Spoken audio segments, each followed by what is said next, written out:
All right, let's begin our meeting. My name is Larry McClendon. I'm with the Office of Economic and Workforce Development. Thank you all for joining us on this meeting tonight. First of all, I would like to say thank you to the African American Arts and Cultural Complex for facilitating this meeting and asking me to be the MC. And I'm happy to be here to facilitate this much needed, very vital information for conducting events within San Francisco. Again, my name is Larry McClendon. I'm with OEWD. We have some amazing colleagues of mine in sister departments who has joined us tonight to facilitate much needed information. We also have one of our much awarded and important partners, Livable Cities, on tonight to talk about how they can support community. We are recording this meeting with the goals of sharing it continuously through the community. We also have a series of events planned for this area. While we might not have every single department initially listed on the agenda tonight, we plan on adding more departments. I would like to pause to also recognize Sherry Miller, who is the root and the thought partner among this event. She does incredible work throughout the city in support of individuals who need much help, including the African American community, Latinx community, and the LGBTQ community. So I would like to take a little bit of time to thank Sherry for her tireless commitment to community. And thank you, Sherry, for putting the effort into organizing this much needed workshop. Sherry, would you like to say any words before we continue? Okay, I'm over here blushing. Thank you so much, Larry. I just appreciate being able to equip our community with this very necessary information in order for us to maintain safe spaces, love on our community, and help us to heal and thrive again. So for everyone who has joined us today, thank you very much. I look forward to learning alongside of you. All right, we're going to kick off the presentation with our first presenter from SFMTA, Nick Chapman, who I've worked with for the last 3 or 4 years now, has been an amazing partner at MTA, helping us permit tons of events. Nick? Hi, thank you, Larry, and thank you, Sherry, for setting this up. I think this is well needed, and I need to begin though with an apology. I do not have a formal presentation. As some of you may know, I'm a little snowed under these days, managing both my normal duties and also shared spaces, and I've just been stretched pretty thin the last couple of weeks. I'd hope to have something more formal done. And I don't want to like drone on at you all, so I'm gonna make fairly, kind of cursory overview verbal remarks and then be able to answer questions. So for some background, originally street closures were permitted by the Board of Supervisors, and we're talking about decades ago now. That wasn't really sustainable in terms of their workload, so they set up an interdepartmental committee to manage special event street closures in the city. Because the closure of the street is really the make or break for these kind of events. It's one thing in which there's really no real room to maneuver. The management of that process was given to SFMTA, and the chair of the committee that actually votes to approve them was made SFMTA. But the committee overall includes the other city agencies that are responsible for review or permitting of most of the key aspects of the special events that get put on city streets. And here I'm talking about everything from neighborhood block parties to street fairs to Gator Breakers and let's say the NFL experience zone that was down on the Embarcadero about 6 years ago. The other members of the committee include the police department, fire department, public health, public works, the entertainment commission, and now also, in addition, the planning department.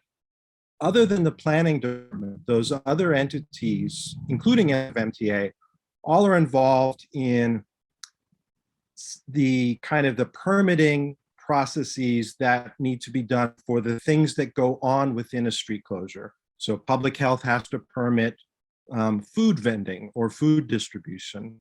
Police department is responsible for public safety and security. The Entertainment Commission permits sound and entertainment within the space. Public Works provides barricades, does street cleaning, and that's their primary role. I feel like I'm missing out on one agency. Fire department has a number of roles. Emergency response, so making sure that the event will not negatively impact the ability of ambulances and fire department vehicles to respond to emergencies. Also overseeing things like open flames, generators, and any sort of cooking that's going on. Not the food part of the cooking, but the heat part of the cooking. So, but all of those agencies come together in the committee, and we review events together, then issue a kind of an overarching joint permit, which I issue. But then depending on the specific activities, there may be additional permits that are necessary. Those typically require 2 weeks to process at most. And so the street closure permit is the first step. And more generally speaking, my office, which is me and my assistant, is really the first port of call for any sort of street or special event that you want to have, any special event that you want to have on city streets outside of the parks. Because we know, at least broadly speaking, what the requirements are for all of the other departments, what permits you might or might not have to get, a sense of the costs of those, although we don't keep entirely current on them, that sort of thing. So really, by contacting us, you can really save time. We will help you figure out if the event is viable at the most basic level and what the nuances are, what issues you might need to consider, where the cost factors that might come into play in terms of you modifying your event to reduce costs, to keep costs within the bounds of what you are able to manage. And so really, I want to encourage you to think of myself and my assistant, William, as really the first port of call for any special event in the city outside of park facilities, because we will be able to steer you down any and all additional pathways that need to be managed. And that's my role as manager for special events and street closures, as manager of the interdepartmental staff committee. And I encourage you as well to contact us early in the planning process. It may be, I'll give you the most extreme example. We had a gentleman who wanted to propose on Market Street and wanted to close Market Street for a dance party while he was proposing to his fiancée to be. So we had to tell him that unfortunately that was likely to not be possible. So he needed to look at other options. That's the most extreme example, but we were able to head him off before he got too into the weeds on planning or did any outlay of funds for an event that was simply not going to be possible. Most people, I think, would recognize that closing Market Street or Mission Street for most events is really not feasible. There are other locations that are more or less feasible. So depending on the nature of the event, we can say that'll probably work, that probably won't work, that will work if we make these changes, what you're thinking of. And that really gets to the difficulty of giving you a really kind of concrete a checklist or planning document, which is that almost every one of these situations is really one of a kind, a bespoke solution. You have to look at every block, and we'll either look physically or on Google Street View. We'll think about what activities you're planning and whether they're consistent with what can be done on that street.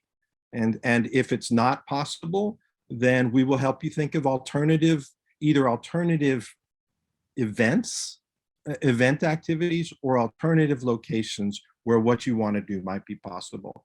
And to give you a less extreme example than the Market Street proposal, many resident block parties, they want to have a bouncy house at their block party, which we get. They're very popular. Kids love them. A lot of San Francisco streets are too narrow for a bouncy house to be placed while still maintaining the required emergency access.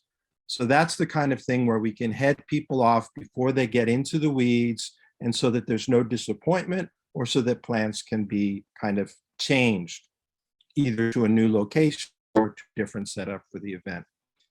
And you can, the way to start that process, like I said, the best thing to do is call us or email us. I've put in our website in the chat, and also our generic email. So this comes to, like I said, the team consists of just me and one other person. We both check this email basically constantly throughout the day. And, you know, our remit is to respond to any email that we get within 72 hours. So if you have a question, you can email us. And these days, with everybody doing these remote meetings, we'll often just say, let's hop on a Zoom or a Google or a Teams chat, and we'll just talk you through the thing. We'll throw up stuff on the screen, show you what we're talking about, and then sort of guide you to the process.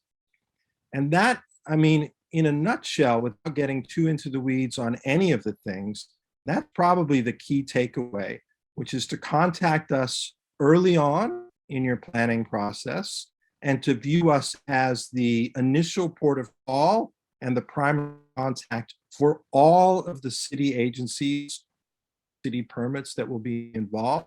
And we'll also advise you about non-city things. Where do you go to rent barricades? You know, what do you need to do in terms of alcohol permitting, which of course is a state, you know, a state permit, although our police department is a key role in that. So yeah, I think beyond that, oh, and Freddy is here from Department of the Environment. I've recently started working with Freddy on things. So waste management, I should say, is another issue that we look at and that we're increasingly looking at, and is really about making sure that streets remain clean, that they're returned to the city, you know, at least in the condition that we loaned them to you in, so that we fulfill the city's mandate to be a zero waste city. And so really, you know, my office has these productive relationships with Freddy in Department of the Environment, with Christine and Kyle at Public Health Department, with Allison Mickles at Public Works, with people like Ben at OEWD, who we work on sort of policy issues, obviously not directly involved in permitting, but with, you know, Dillon and Maggie at the Entertainment Commission on the, you know, the entertainment, you know, permitting process.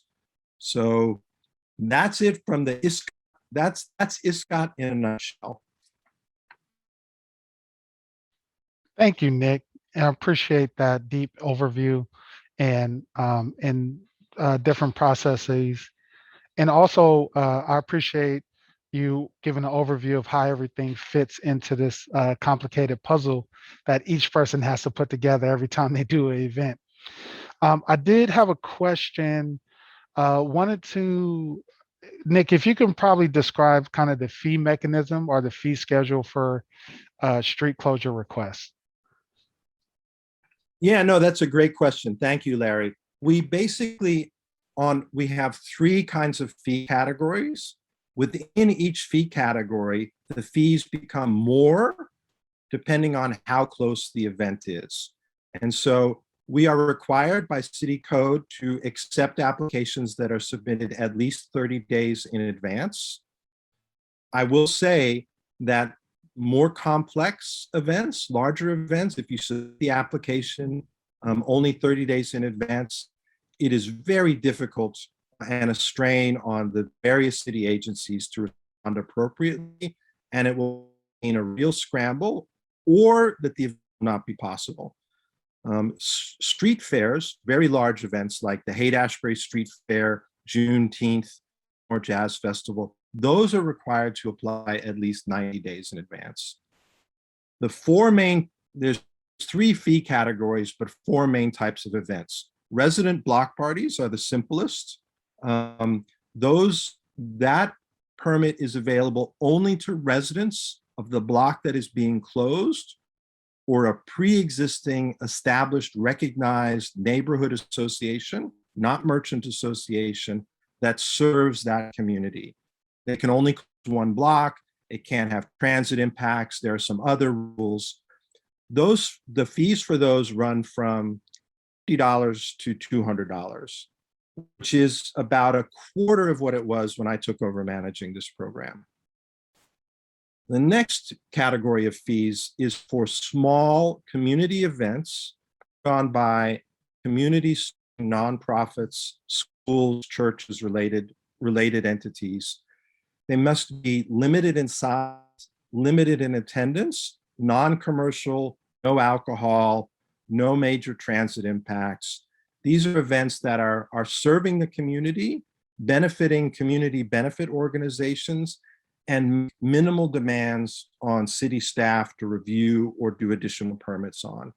And the fees there range from, gee, I should know this at the top of my head, but $100 to $300.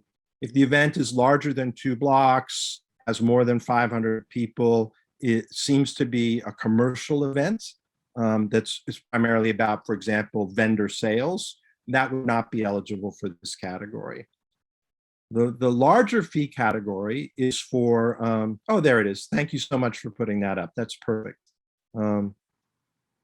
I should say, just for background, we are currently in the annual budget cycle at SFMTA. So I've been thinking about fees for the next 2 years. And so that's why I've sort of lost track of what the current fees are. The fees for the larger special events, which includes street fairs, range from $1,100 to $2,000. And that can be anything up to the SF Marathon, the NFL, experience closure. So extremely large events. At some point in the future, I would hope that we would have a fee schedule for those extremely large commercial events that relieve some of the burden on smaller events or more community focused events like street fairs. But changing our fee structure is complex. So this is the one nuanced improvement I've been able to introduce since taking over managing the program, is the introduction of the community serving nonprofit fee schedule. One thing to note about, a couple of things to note about the fees. These fees are for the application, review, and processing. They are not for the use of the space.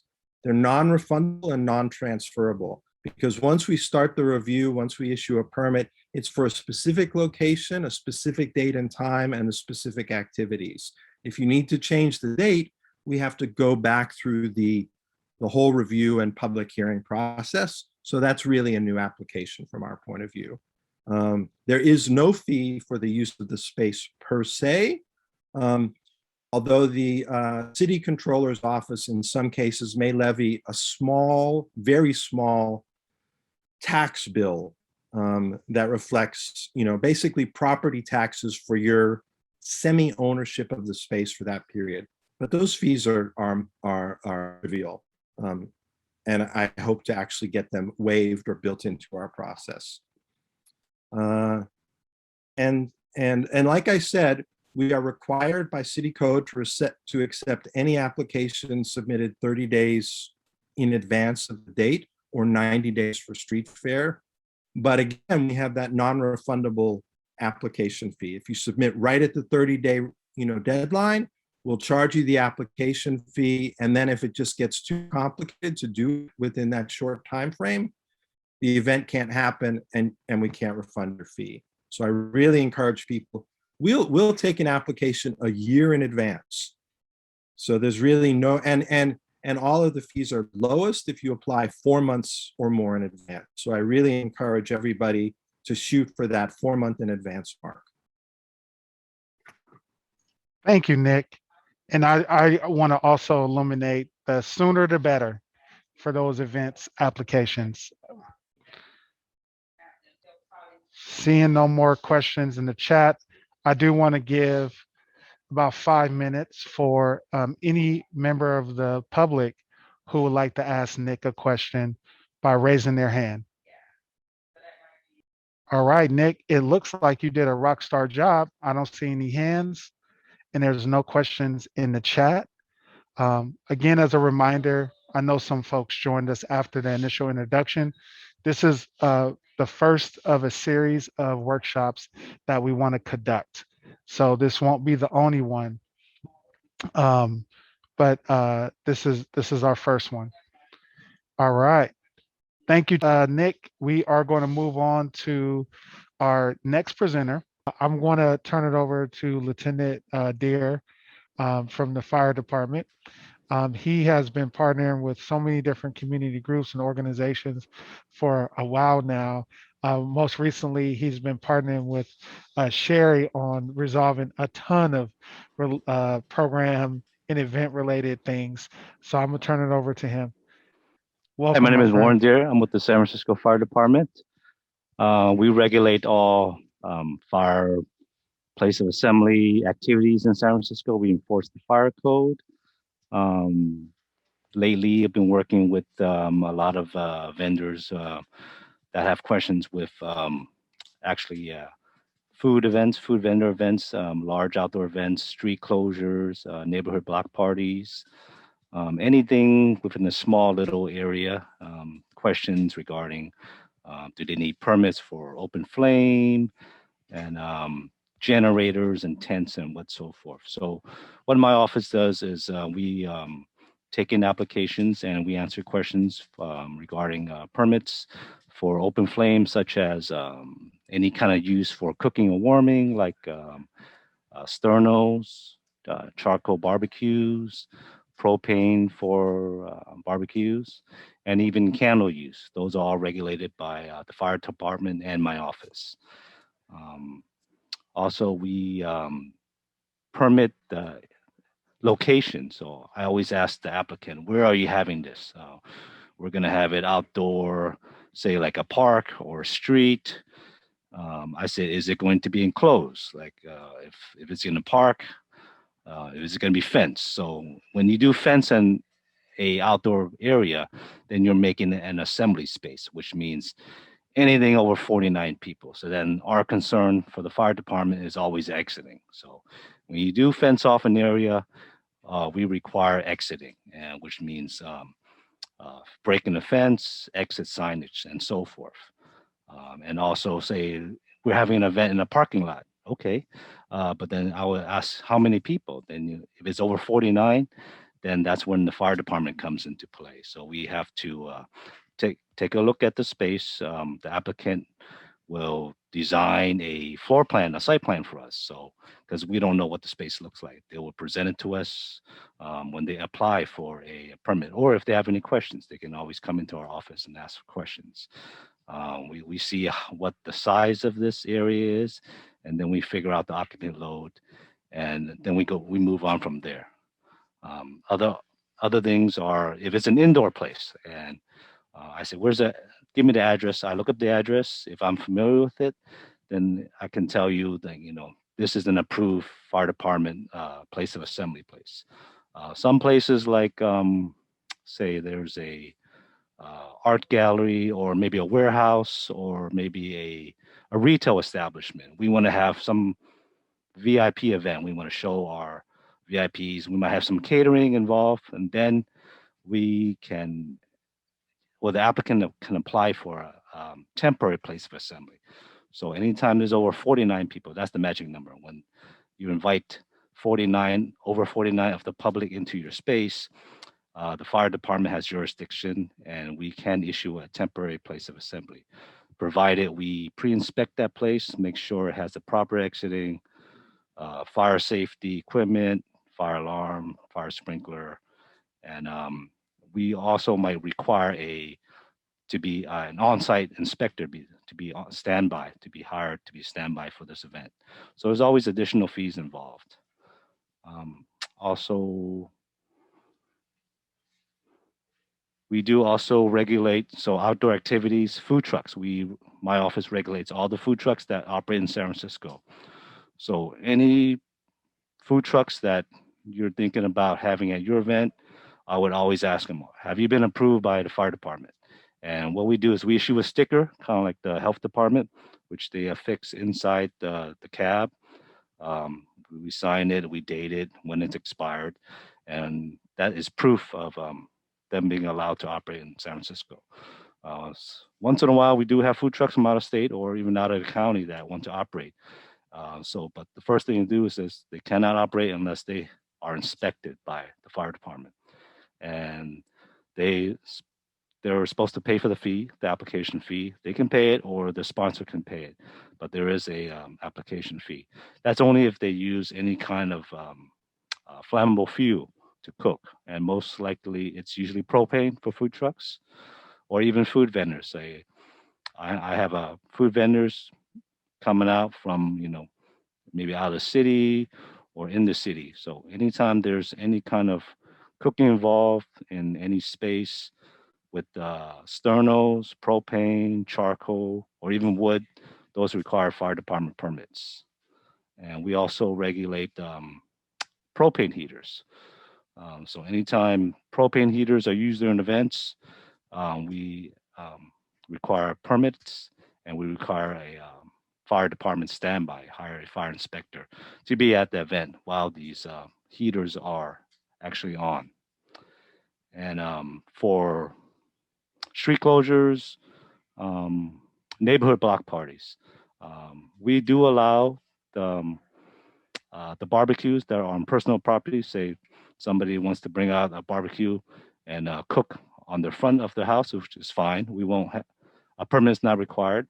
But if they do want to bring it out onto the street where they've been approved to for the street closure, they could, but then that barbecue shall be barricaded from the public so no one can get hurt touching it and getting too close. And we also require a fire extinguisher nearby.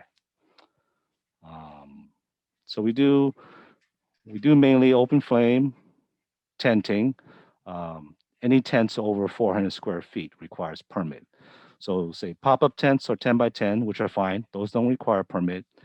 If you line 4 of them together, then that's fine also, because that's still 400 square feet. So anything over 400 square feet. And so we do offer 10 permits. And generators. Generators are another thing for these street fairs. The amounts requiring permits are over 10 gallons of gasoline or 60 gallons of diesel. And usually small vendors will bring the little smaller putt-putt ones, maybe a gallon. So if you have many that the aggregate totals over 10 gallons, then a permit is required.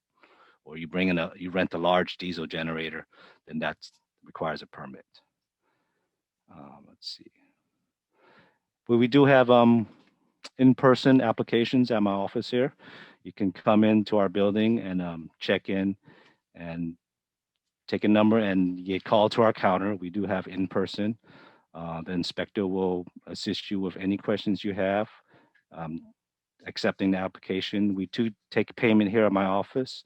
My office here is at 49 South Van Ness Avenue between Mission Market and 11th Street. We're open Monday to Friday from 7:30 a.m. to 3:30 p.m. We have a phone number, which I have put in the chat. It's staff Monday to Friday, 7:30 to 3:30 p.m. with any questions. You can call us anytime with any questions. And lastly, I want to ask Dillon Rice to make my presentation next time, since we didn't have enough time to make anything up here. Thank you. All right, we'll talk. Warren, a couple questions. One, if you can repost your information in the chat, because some new people join and they may not be able to I'm see. reposting it now. Awesome. Thank you, Sherry. And then so one question I have for you, Warren, is what is the hourly fee for a fire inspector? So a fire inspector, our minimum, our minimum standby fee is $572, and that includes 4 hours of inspection time. So if you have an event where it's like, say, it's in Golden Gate Park and it's gonna be fenced off, so we'll have you hire somebody on the day of. If usually it's a weekend or maybe an evening, and they'll do the walkthrough, the site inspection, make sure the exiting is how it was approved. Because when you come into our office, we go over the plans and the permits one-on-one. We ask a lot of questions and we want to receive a lot of answers. So we get everything taken care of the day you come into my office. That's why we don't take anything over the mail or over the phone or even fax, or email. It's just too hard to get answers and questions. So we on everything face to face. And the permit application fee is $375 for the first permit. Additional permits are $95. So you're gonna do sterno, propane, and tent generator. So that's 4 permits. So it could be $375, $95, $95, $95. We do have a waiver of permit application fees. The fire marshal has said if you can provide an exemption letter from the San Francisco Board of Supervisors stating that the permit holder is exempt, we can take that. If you have veteran status, we can waive the fee. And if the place of assemblies, like a brick and mortar place, is applying for a annual operating permit, not a temporary, we can waive the fee for nonprofit organizations. Thank you so much. Last question from me is, what is the lead time for these permits? What, 2 weeks, 3 weeks, So 1 we month? we always generally like 2 weeks out, but 5 business days is fine. I've worked with somebody comes in on Friday, my event's Saturday. Yeah, I get a lot of so we can handle a lot of things. But yeah, we're kind of short staffed here too. But yeah, I'm here Monday through Thursday. Thank you so much. So can I jump in, Larry, really quickly? Lieutenant Dare, thank you so very much. I really want to use the example of our Juneteenth event that we held this year. We had to have a fire inspector on site for the full day. So when the vendors set up, our fire inspector was on site with us from 10 a.m. until the end of the event. And so when you're thinking about hosting something, don't just think about the event time. You have to think about the setup time as well. Correct. So we come an hour before the event starts, and we do our pre-inspection walkthrough with the sponsor. And say your event was partly in the parking lot. So that parking lot, we had to make sure it was fire safe for the occupants and for exiting. And we issued a temporary place of assembly for your parking lot, because parking lot is just mainly for vehicles. It's not for gatherings for assembly use. So that's why we issued a temporary place of assembly for that area, and we had you hire an inspector to be at your event. And so I just want to make sure that people understand the amount of money that you will incur for generator use, for large tents, for food vendor trucks, anything that Lieutenant Deere went on to say. I think the total expense for the 2 days for our fire inspector alone was around $3,000. Thank you. Any questions for Lieutenant Deere? But Your there's a presentation? question from Crystal. She wanted to find a list of our regulated activities. We do have a list of our permitted regulated activities on our website. I'll post it again, our website link. There is a permits tab on our website you can click on also. You can also email me if you want to have any additional questions. I'll put my email on there. Thank you. And great question, Crystal. All right. Any additional questions before we move to our next presenter? All right. We are going to move to our next presenter. Kyle is from the Department of Public Health. He is the temporary food facilities guru of San Francisco.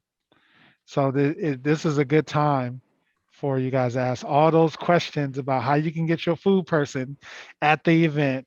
And he truly is a person who leads with the heart of a teacher. He wants to always make sure that each individual understands the code, the process before moving forward. So welcome, Kyle. Thank you for joining us on this training series.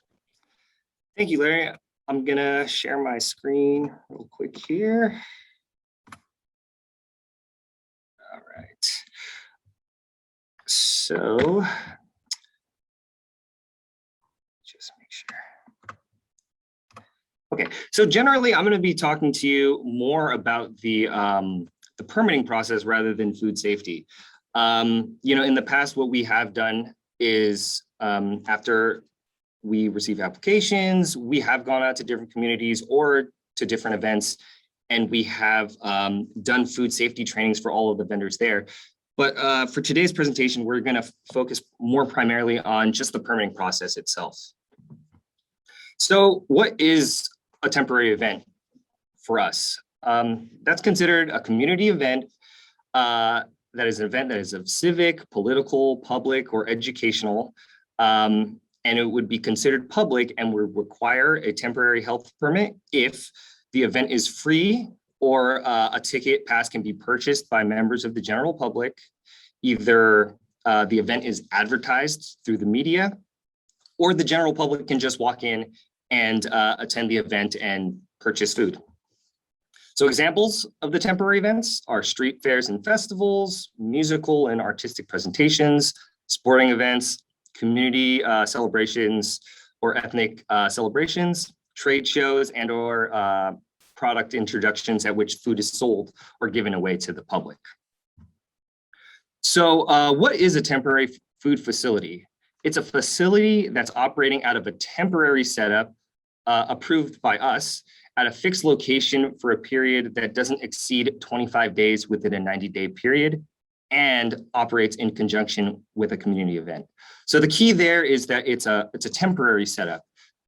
For a brick and mortar restaurant or a facility that has its own health permit, it doesn't require a temporary food facility permit if it's being done inside of that restaurant. It's really only outside, or if it's a booth like you see here in this picture. Okay, so everyone wants to know, when do I need a permit? For any event that is open to the public and has food vendors, it requires a temporary event permit. The only exceptions that we'll talk about here are private events. So events such as weddings or neighborhood block parties, where it's essentially an invitation only, that does not require a temporary event permit. Even if a permit is also required if you're selling, giving away. So if it's not for sale, but you do have an event that's just giving away free food, or you're providing samples to the public, a permit is still required. A permit is also required even if the food is just pre-packaged. I think what's going to happen is it's going to affect the cost of the permit. It's not going to be very expensive, but we still want to make sure that we do process a permit for that. That includes just events that have bars too. So the steps to kind of obtain a permit. And the good thing about this is, you know, typically with us, we deal with the event sponsor for everything. All of the information is gathered by the event sponsor, and we typically give like a 14-day, we would like 14 days lead prior to the event. The information that we require for a permit is the sponsor application, which we'll all go over, the concessionary application, which is for each food booth, the mobile food concessionary application, which deals with all food trucks, a site map of the event with the booth locations, and a complete list of the vendors that you want at the event. After the information is all submitted and we review the application, usually we make an appointment with the coordinator to review all the applications, answer any questions, go over any fees. In the past, we've done this a lot in person. Recently, due to the pandemic, we've been doing a lot of it via phone, email, or virtual call if that works out. So after we process everything, we issue an invoice. The invoice will act as your interim kind of approval to operate. And then once the payment is processed, we will email a digital copy of the permit to operate to the sponsor. The good thing about that is it's only one permit, and each vendor that is approved is listed under that permit. So we don't need to issue individual permits for each vendor that we approve. Okay, so this is the paperwork that generally gets submitted. The first one's the sponsor application. Mainly is just general information about the time of the event, when it's taking place, how many booths you're going to have, parking, waste disposal, designated parking, things of that nature. Pretty simple and straightforward. This is to be completed by the sponsor of the event. Next here is the site map. It's just an example of what an event kind of looks like, with the booth locations kind of indicated and numbered out here. It doesn't always have to be this detailed, but we just want to get a general idea of where all the food booths are located. Next is the TFF concessionaire application. Each food booth should be filling out one of these applications. I did want to note that under section 3, which you might be able to see in small font, is commissary agreement. This is usually one of the bigger holdups, because we want to make sure that each vendor is operating or prepping their food from a licensed kitchen. This section needs to be filled out and signed either by the commissary owner or the owner of the restaurant. There are times in which a vendor will buy food and bring it directly from the store and cook on site. And if that's the case, then we just want to know where that food is being purchased from. The great thing about this is working with event sponsors, all this information is submitted to them. So you get the chance to review some of this information to know exactly what kind of cuisine is being cooked and everything like that. We will take a look at the applications, obviously, and follow up with questions either to the sponsor or to the applicant directly. But it's a good way to just have the food safety guidelines in check from the get-go. Okay, the next application here is the mobile food concessionaire application. And this is for all food trucks, food carts, regardless of if you have a permit in San Francisco or not. If you want a truck at your event, the vendor needs to fill out this application. I did make a note that food trucks without a San Francisco permit are still able to attend the event, but we charge them an additional kind of inspection fee. The good thing is for San Francisco permitted trucks, we require the application, but there are no additional fees for the permit. Their annual license fee covers the cost of their operation. We just want to know exactly who's going to be at the event, and if we do need to make an inspection, where we can find them, essentially. Okay, so the application and permit inspection fees, this is kind of the breakdown of how the fees go. After we review all of the applications, we determine whether the booth is considered a high hazard booth or a low hazard booth. The best way to explain it is a high hazard booth is a food booth with cooking, mixing, slicing, or food preparation, kind of drink preparation on site. If you are doing something other than a bar or prepackaged food items, generally you'd be considered a high hazard booth. And really the difference is the requirement for operations, which would include utensil sanitization, hand washing, and all those things are a little bit more stringent. And the inspection usually takes a little bit longer. A low hazard booth is considered a prepackaged or non-perishable food drink. So some of the bars or packaged candies or crackers, things like that, are considered low hazard booths.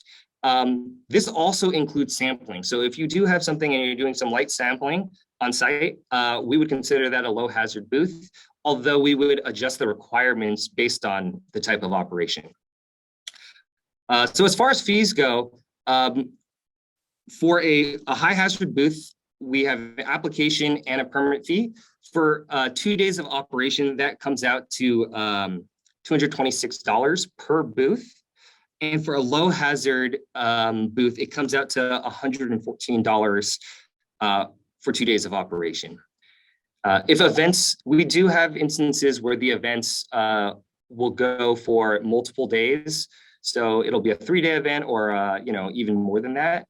For each additional day after 2, there is an added fee. And as you can see, it's $46 a day for a high hazard booth or $31 a day for a low hazard booth. Okay, so permit and fee waivers. We do have exemptions for temporary food facilities.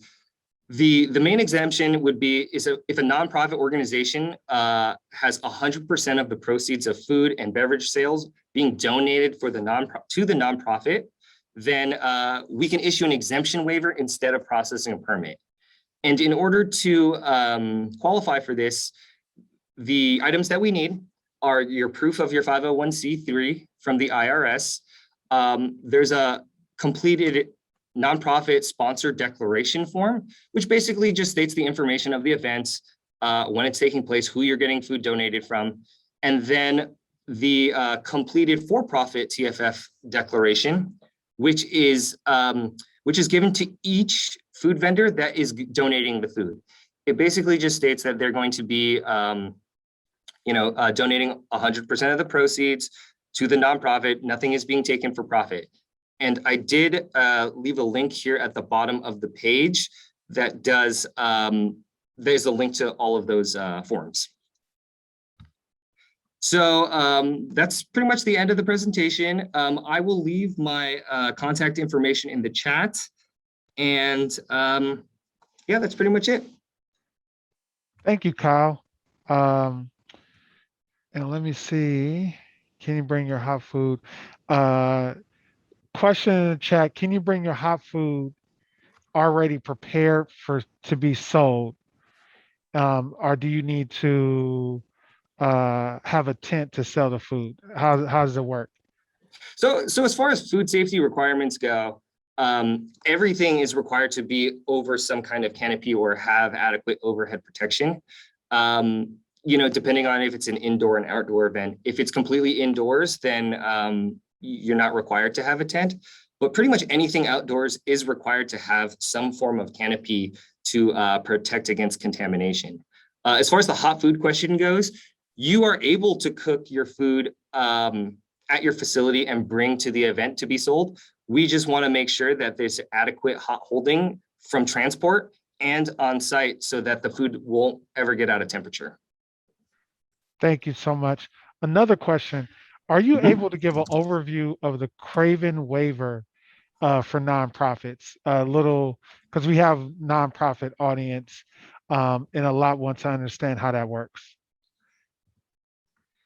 Yeah, so with the Cravens, maybe I can share my screen again and I could bring up this exemption waiver here. Let me see.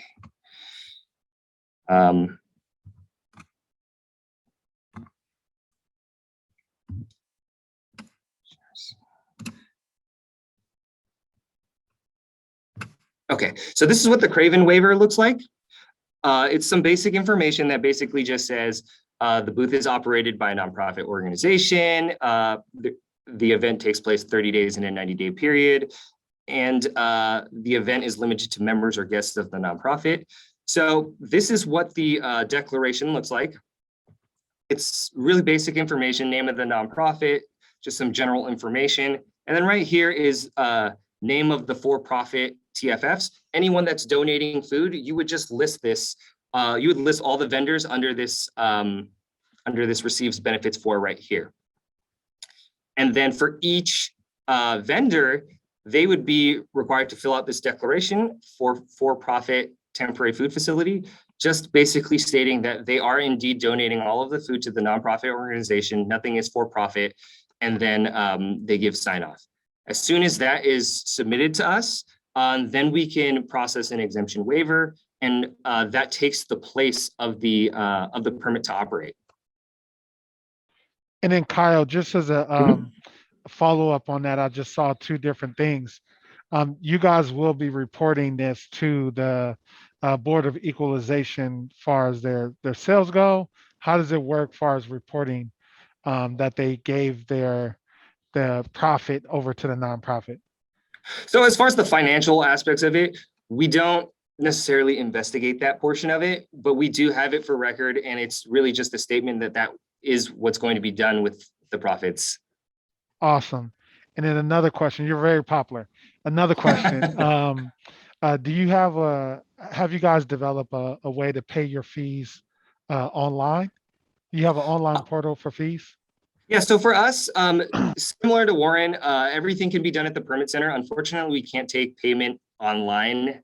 A little bit behind on that aspect, but you can come pay via credit card in person at our desk at 49 South Van Ness. It's the exact same location.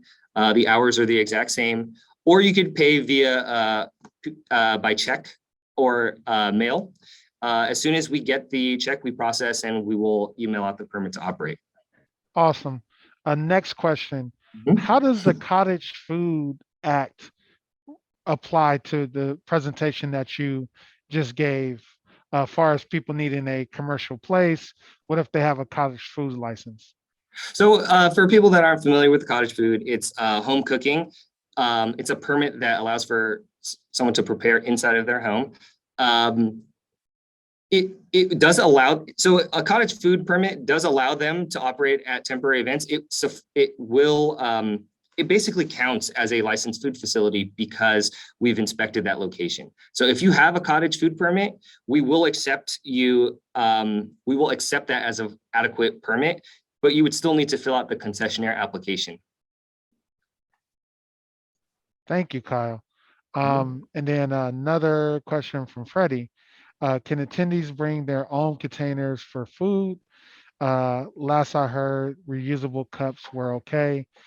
And discard of the food vendor to accept them. Yeah, so that one's a little bit more difficult. Reusable cups were okay because there wasn't, usually we require a standard operating procedure on how that's being done.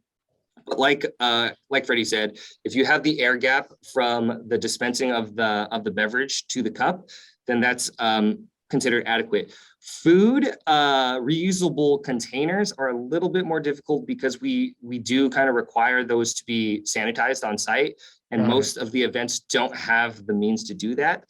We've had inquiries in the past, but as of right now, we haven't really accepted that.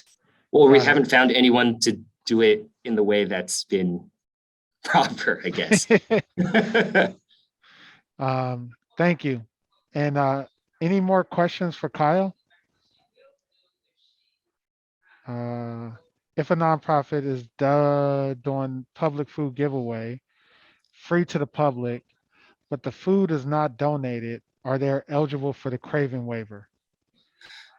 So, Yeah. so if a nonprofit is doing a public food giveaway free to the public, but the food is not donated. So generally in that situation, we would issue permitting, and it may be a low hazard permit, but we would want that to be permitted because the facility isn't the one preparing the food kind of either on site, or they're not the responsible party handing the food out. Got it. And you do have a hand, Crystal. Let's unmute Crystal and give her opportunity to ask her question. Hi, thank you so much for everyone's presentations. I'm wondering for Kyle, can we, you said a fee and permit waiver is available for 501c3 nonprofits. Is it also available for small organizations fiscally sponsored by a 501c3? We don't actually have 501c3 status yet. So that one's, I mean, technically it should be from a 501c3. The sponsor of the event, if the 501c3 wants to submit the paperwork for the event, we would uphold it, but that would pretty much be the only way that we would be able to process the exemption waiver. Okay, thank you. Mm-hmm. All right, we do need to cut Kyle's questions off because we got 30 minutes left in our series workshop here. Thank you, Kyle, for all the information. I'm pretty sure you're probably going to get a few email follow-ups. I'm sure I will. Awesome. Thank you. We're going to move to our next presenter, my colleague Ben from OEWD. He is an amazing colleague. Ben oversees the nightlife work as it intersects with the business development at OEWD. He's probably responsible for opening one of your favorite bars, dive bars that you guys enjoy to go to and used to have shots in 2019 before the pandemic at. Ben has probably helped them out. My pleasure. I would love to turn it over to Ben so he can give you guys an overview of how to apply for one-day alcohol license. Thank you, Larry, and thank you for having me. It's really, this is a great convening, and I'm sure everybody's learning something. I'm learning a lot listening to all the presentations here today. I had a short slide deck. I'm not sure if that's available. Sherry, did you see that? Or I can try to share my screen. It's only a 2 or 3 slides, so if it doesn't work, that's no big deal. She says she does not have the slides. But I am the co-host now. That's exciting. Oh, so there you go. Very good. You know, just to underscore, I think what really everybody has been saying, well, I'll take a step back. So as Larry mentioned, I work in the Office of Economic and Workforce Development. So I'm not at ABC, but I have worked with ABC on a number of different things over the years. Can you see my slides now? Yes, we can see it. Wonderful. And with any of this stuff, I would just encourage you to please reach out to ABC directly, go to their office. I have over the years as both a collaborator on the government side, and then before that as a person involved in producing events, really been pleased with all of the support and feedback and timely information that ABC staff provide. In terms of serving alcohol at events, I know that the agenda talked about the daily liquor license, and I am gonna cover that in my brief time, but there are a handful of different options. Oh, lose. From a liquor licensing perspective, there are a handful of different options, depending on the organizer, depending on the location where you want to have an event. So some of the questions to think about is the event organized by a nonprofit organization? There are certain daily liquor licenses options only available to nonprofits. Or is the event organized by a for-profit business or an individual, which means that you don't have access to nonprofit liquor licenses, but there are still different ways of serving alcohol at events. And then, is the event located near a business with an existing liquor license? And I'll touch on that in just a moment. But really, start your planning early. Reach out to ABC early to identify what you need, whose sign-offs you need, and what documents you're going to need to submit. You're likely going to need to develop a security plan with the SFPD permit officer at the district station in the district where the event is going to happen in order to get police sign-off on your application. And then you're also likely going to need sign-off from the property owner where the event's going to take place. And maybe that's a venue that is often for rent, where the venue provides that sign off, or maybe that means you need to go through, if you're doing it on public property, that you need to complete the ISCOTT process and get that approval before submitting your liquor license application. Some of the common permit types. The daily license, which is for nonprofit organizations to apply to ABC for a one-day license to sell alcohol at an event. That is, I think, probably the most common type in terms of one-time event-related liquor licenses. But I also want to highlight a couple other possibilities. For events that are not produced by nonprofits, there is always the option of a catering permit. So a number of restaurants and bars around San Francisco that in addition to their existing liquor license, they also hold what's called a Type 58 caterer's permit, which allows alcohol service at events at other locations. So a restaurant has its liquor license for its premises, and then also has a caterer's permit that allows it to do alcohol catering, which means serving alcohol at other events at other locations. So if you worked with a business that had a catering permit, that licensed caterer, they would apply to ABC for a catering authorization before your event, and that's a common practice as well. And then finally, the COVID-19 temporary catering authorization. Since the start of the pandemic, there's been significant emergency relief efforts to support restaurants and bars, including allowing them to expand their alcohol service into nearby areas that are currently unlicensed. So the businesses that have expanded their service on an emergency basis onto sidewalks, into parklets, into parking lots, also into indoor space that is not currently licensed as an existing part of a brick and mortar premises. All of that has been happening through a temporary catering authorization that is still in place today, and that's going to continue on for another year plus. So with that, if in terms of the possibilities for events, if you worked with a neighboring restaurant, neighboring bar that is, if you're doing an event on the street near that business, if you're doing an event in a retail space that's not presently permitted, but is next door to, connected to a licensed business, there are possibilities to enable that existing business to expand its liquor license to cover that space as part of a temporary catering authorization.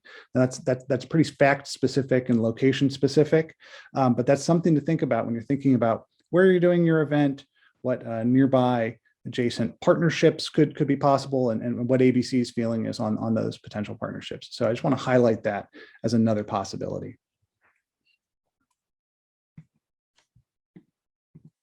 In terms of the daily license for nonprofits, it's a pretty straightforward one-page document you can get from ABC, and it's a fairly affordable license as well.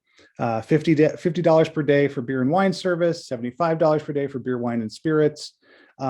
Daily licenses are not just for 501c3 organizations. They can also be for other nonprofit structures. Again, you'd want to connect with ABC to confirm what types of licenses are available for your nonprofit.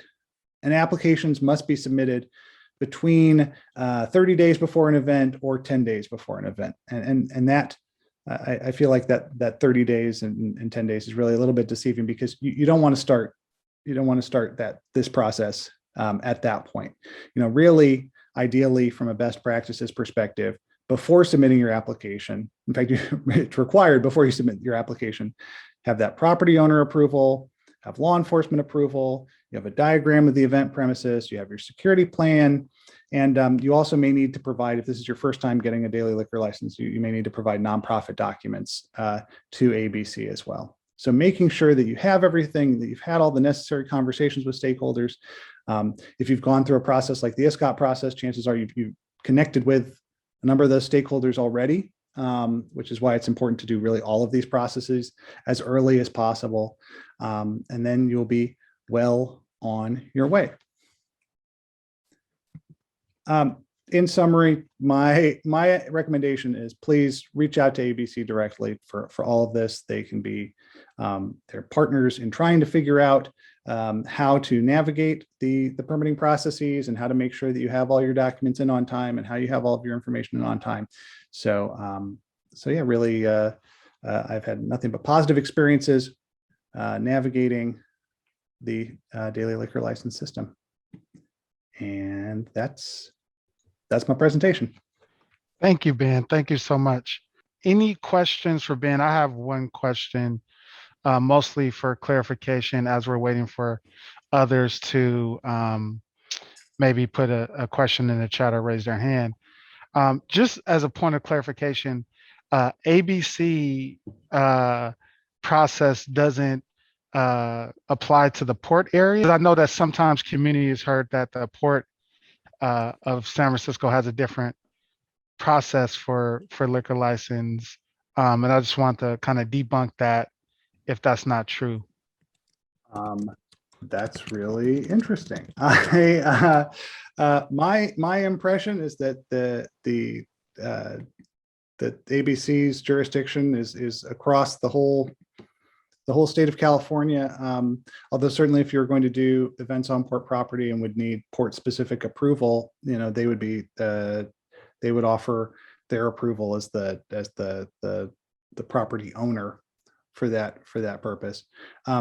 I should say actually one thing I didn't mention in my presentation, but with all of these different approvals that one needs before submitting an application, and then with ABC reviewing an application, part of that approval process can also be the conditioning of licenses. So when someone when you get law enforcement approval, that could involve the recommended conditioning of a liquor license. When ABC reviews your application, that can involve conditions around alcohol service, around hours of operation, around how to control to ensure that minors don't have access to alcohol. Those are all parts of the process as well. So again, important to get ahead of the process early, to think about the conditions and how conditions could potentially impact your business. And thank you, Nick, for putting the port information in the chat as well.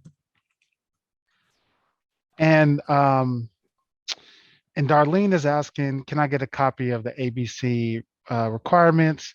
And Sherry, you can definitely correct me if I'm wrong, but our goal is to share each of the presentations with the community who registered for the workshops.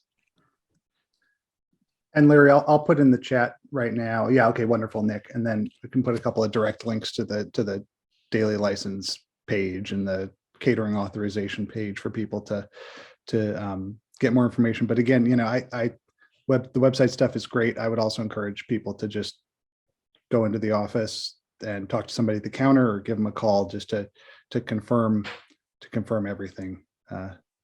Got it. That you've read. And then last question, Ben. Yeah. And thank you for your presentation. My question is that the permit is not exclusive to nonprofits, correct? So a for-profit could get a daily permit as long as they fill out the form within 30 days, or are the fees lower just for a nonprofit? No, the daily licenses are for nonprofit organizations. That if you're not a nonprofit, you will need to work with a licensed caterer. So the nonprofit being there are 501c3s, there are other tax exempt organizations, but it has to be a tax exempt organization to qualify for the daily license, which is why the catering authorization is such an important alternative pathway for for-profit businesses. Awesome. Thank you so much. All right. So in the interest of time, I want to keep the flow going. Again, thank you, Ben. Ben is in charge of supporting the nightlife businesses, bars, clubs, events, neon lights, etc., in San Francisco. So thank you for your service, man. All right. I'm in good company of amazing city staff departments who helps this city throw amazing events. Really quickly, thank you, Larry, for that warm welcome and the thank you. I owe you. You don't owe me. And I owe each of the participants joining us to present information to our community. Thank you for taking time out of your busy day, your busy schedule, in order to help us on our journey to serve in our community. So I appreciate you all. Thank you, Sherry. I would like to introduce Dillon Rice from the Entertainment Commission. Dillon was, he probably doesn't remember, but he was one of the first people that I met my first year when I got the OEWD. And when I met with him, he had this crazy idea about streamlining the process for getting jam permits. And he had like all these papers and he was putting all this stuff together. And then 5 years later, they have a pretty good system. So he's going to walk you guys through what that process. But 5 years ago, he was working on the permitting process that he's going to talk to you guys about today. Thanks, Larry. Yes, I do remember. I started here 5 years ago. I moved here from Chicago for this job. So it's been a great journey, a great time to be here. So thanks so much for having me. I'm going to do a share screen for the presentation right now.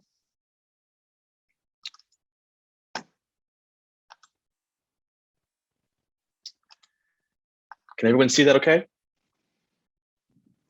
Yep, looks All right, really thumbs good. up. Okay, great. Yep. Okay, so thanks for that kind introduction, Larry. I'm Dillon Rice. I'm a senior analyst at the Entertainment Commission, and this presentation will be about entertainment and amplified sound permitting as it relates to events, and we'll cover a little bit about brick and mortar as well. So today we're going to be going over what the Entertainment Commission does, including our mission, the types of event permits and their rules for both indoor events and outdoor events, as well as other kinds of entertainment permits. So our department was founded in 2003 through a charter vote of the people. We are a 7-member commission as well as a city agency, and we are under the city administrator's office. And our mission is to support a thriving entertainment and nightlife culture that balances the needs of the city's entertainment community, its audiences, and its neighbors across all district neighborhoods.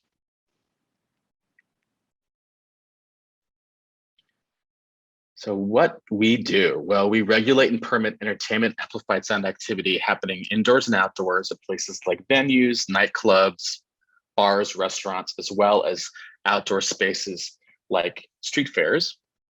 And we also provide enforcement and to mitigate sound impacts and address neighbor complaints.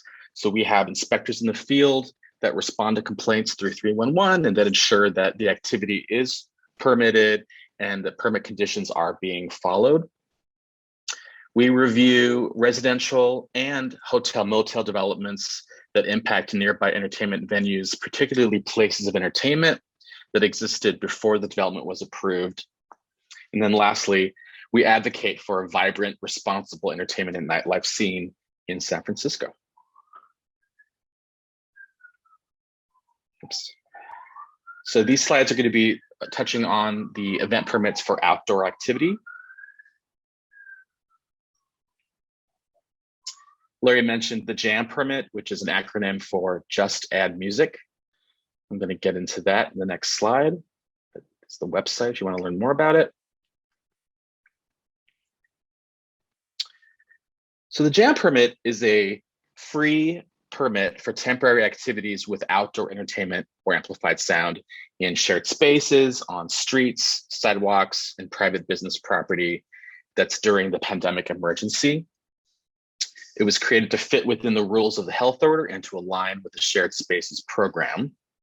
So examples of kinds of activities that would require this permit are live music like a band or DJ, theater, comedy, dance, also amplified speech or amplified sound with no performer like pre-recorded music, and also like film TV screenings with amplified sound. The JAM program will expire in July of next year. At that time, we will start issuing one-time outdoor event permits, which is our original permit that existed before the pandemic emergency. The JAM permit can be used for like a one-off event or series of events. It can also be used for ongoing activity at a business establishment. You don't need the JAM permit if you already have an outdoor brick and mortar entertainment permit. We also don't regulate activity on recreation and park property or federal property like National Park Service or Presidio Trust. You should contact them directly for any activity like that. So some things to know before you apply. Well, first of all, we want to make sure you get the permit to us or the application to us at least 2 weeks before the event. You should have approval from the property owner before we can issue the permit. So when I say property owner, it could be a public property like a street. So that would be the SFMTA approval for that. It could be a parklet. So that would be SFMTA or DPW approval for like the shared spaces premises. We would issue the jam permit to the same person or entity that holds this property approval. Some other rules to think about as you're preparing for your application. We allow up to 6 hours per day of entertainment or amplified sound. You can break these up into different set times as long as it doesn't exceed 6 hours. We also do not allow outdoor amplified sound or entertainment that's before 9 a.m. or after 10 p.m. Now, there are exceptions to these rules, so we will consider allowing an extension for a temporary event if you show us that you are doing meaningful neighborhood outreach to the affected neighbors. And then lastly, we want to make sure that you have a security plan for the event. So we're going to ask you questions like, what are the possible risks to public safety and to securing property? How will you address those risks? Things like alcohol, crowds and capacity, inclement weather. These are all potential risks that you should be assessing and trying to figure out how you're going to address those risks. And then also other departments will talk about their permits, but this is just one permit among many that you might need for your event. So we just want to know about, this is just for the amplified sound entertainment. That doesn't mean that you don't have to get other permits like from fire or from MTA. The next permit that we offer is called a soundtrack permit. So you need this to use amplified sound equipment on a vehicle, a float, or other moving object outdoors. Best example is a parade. One permit can cover more than one soundtrack at a time for the same event. It can also cover up to 12 hours.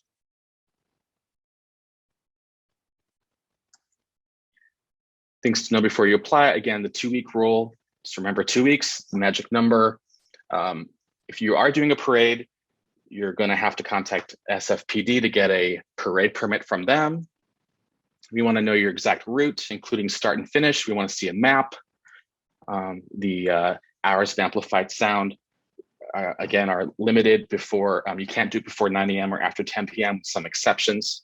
And we will be asking you security plan questions. So for indoor event permitting, we have a temporary permit called the one-time indoor event permit. This is required for a temporary indoor event with live entertainment at a business establishment, not at someone's house. So examples would be a band, a DJ, comedy, things like that. You do not need this permit if you already have a permanent entertainment permit with us, like a place of entertainment or a limited live performance. So the Fillmore, for example, famous venue, they already have a POE with us. But if you have a POE or LLP and you want to extend the hours of entertainment beyond what you're allowed, so like let's say you're only allowed to do until 2 a.m., but you want to have a late night concert past 2 a.m., you can apply for this add-on permit, the one-time indoor event permit, and you can get an extension for those extended hours. And then this permit allows up to 12 days per year at the same premises.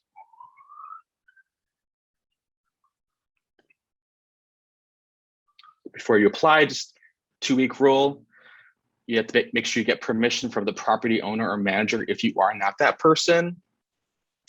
You're gonna have to follow all the health order rules, which is, of course, everyone has to follow the health order rules for everything we do. But just right now, for example, health order requires patrons to show proof of vaccination and wear a mask indoors unless they're actively eating or drinking. We're going to want to see the floor plan and security plan. Other permits and inspections may be required. So obviously, I see fire here, I see health here, things like place of assembly. If you don't already have a place of assembly permit, you can apply for a temporary one. If you have food or drink, you're going to need a temporary event health permit. Alcohol requires a permit as well.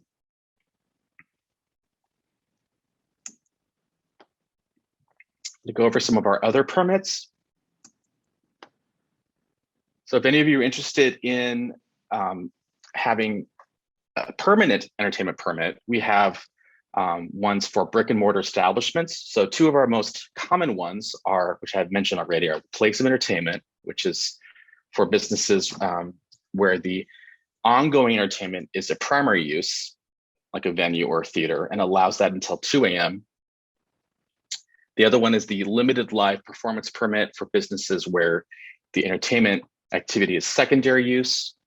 That is now allowed till 11 p.m. with some exceptions for certain districts. We also offer permits for late night hours, billiards, and arcades.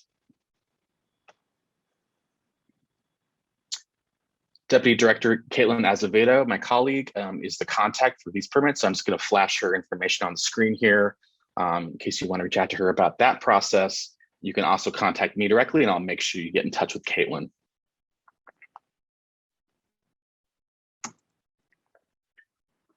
So I'm just going to talk about, once the jam permit program expires at the end of June, we anticipate bringing back our original one-time event permits in July. So these are the one-time outdoor entertainment permit for things like concerts, a street fair that have live entertainment. Or the other one is the one-time outdoor amplified sound permit, which is for amplified sound that does not have a live performer. So like a playlist or amplified speeches. So just check back with us in July of next year to learn details on how to apply. If you also subscribe to our e-blast, we will be making announcements about when those will go back into effect, but these will replace the jam permit. So that's the end of my presentation. I'm here if you have any questions. It's been a pleasure speaking with you. Thank you so much for giving me the opportunity to speak to you today. Thank you so much, Dillon. Really appreciate your presentation. You're I see that we do have a hand up and a question, and Okay. Coach Lila, who teaches amazing dance classes in the Bayview. If you haven't seen her young ladies perform, you must. Let's go ahead and unmute Coach Lila. Hi, thank you guys so much for the opportunity to learn this information. I do have a quick question regarding the jam permit. So you said it's free. And Yes. then if I'm not mistaken, you said it's going to be renewed next year? So it's going to be expiring end of June of next year. And then we're going to bring back the one-time outdoor event permits. And because I'm very new to this, would those one-time outdoor permits be free as well? Or was this just through the COVID relief? So at this time, as I understand it, the permit fees will come back for the one-time outdoor event permits. But the world could change again at that point. So the jam permit program could be extended again if the emergency is extended. And then I have one final question regarding the fees. Do you guys have like any scholarship based for like organizations or events that operate in underserved communities? Yeah, we have a fee waiver program, and I can email to you the details, but this would be for community-based nonprofits that have free to the public events and that have a certain budget size. Gotcha. It can also be for an event that receives city funding to produce the event. So that would also trigger the fee waiver. Okay, awesome. I'll leave my email in the chat box. Okay, Thank you. thanks. And I'll put my, I'll just put mine in the chat box too, just as a reminder to everyone how to reach me. Thank you for those questions. Those were really good questions. Katie, before we move on, or before I take your questions, I just want to do the question in the chat so I don't forget it. And so Dillon, Crystal wants to know a little bit more about the permit and about the permit not needed if it was a brick and mortar. So if you could talk a little bit about why a jam permit wouldn't be needed if it was a brick and mortar. So the brick and mortar permits can cover indoor establishments as well as outdoor establishments.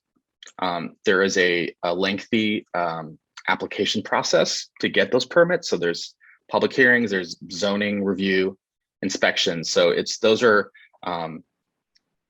like permanent or long-term permits. So if you already have a place of entertainment or a limited live performance permit that would be for indoors and outdoors, and you are staying within the permitted hours for those permits, you wouldn't need to get the jam permit, or you wouldn't need to get the one-time indoor event permit.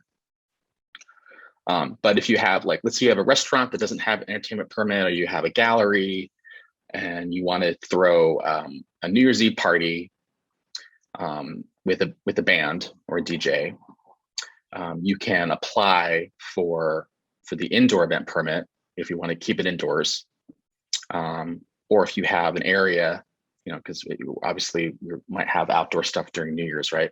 So if you have an outdoor space you want to activate, you can also apply for the jam permit for that. Thank you, Dillon. And then Teresa, go ahead and drop your email in the chat so Dillon can send you that info directly. Okay. Any additional questions for the Entertainment Commission? All right, seeing none. Thank you, Dillon, so much. We really appreciate your service. And then we will be circling back to get the updates about the evolution of the jam permit. All right, we're going to move on to our next presenter. Freddy is a very important part of all events, because when you throw an event, you're responsible for cleaning up your mess.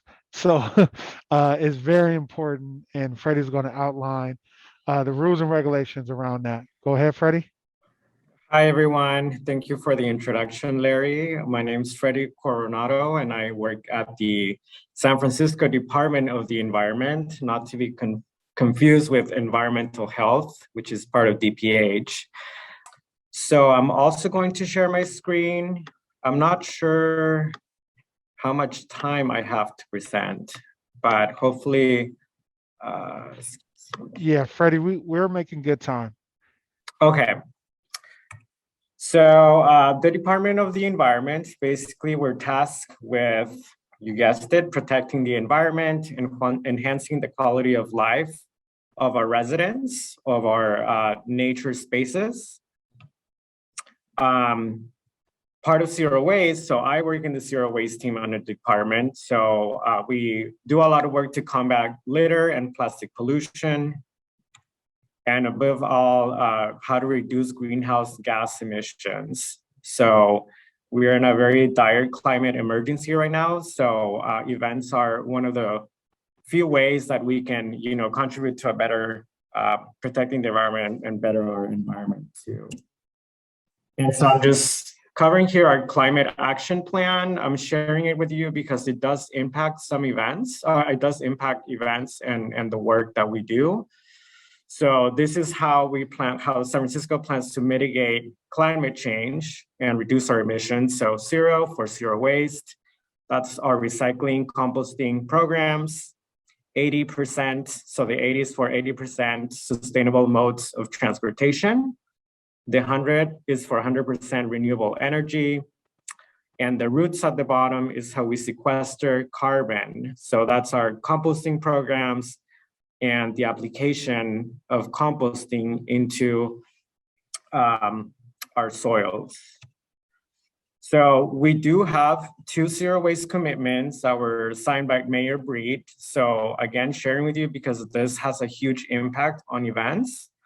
So the first commitment is to reduce municipal solid waste generation by 15% by 2030. So that basically means that by 2030, we need to reduce all the waste that we produce by 15%. So our second commitment is to reduce disposal to landfill and incineration by 50% by 2030. So basically these 2 commitments is how we're gonna be better at managing our materials and and what we dispose. So events are a huge fabric of San Francisco. People attend from all over the world to come to our events. and they do have a pretty big impact on waste.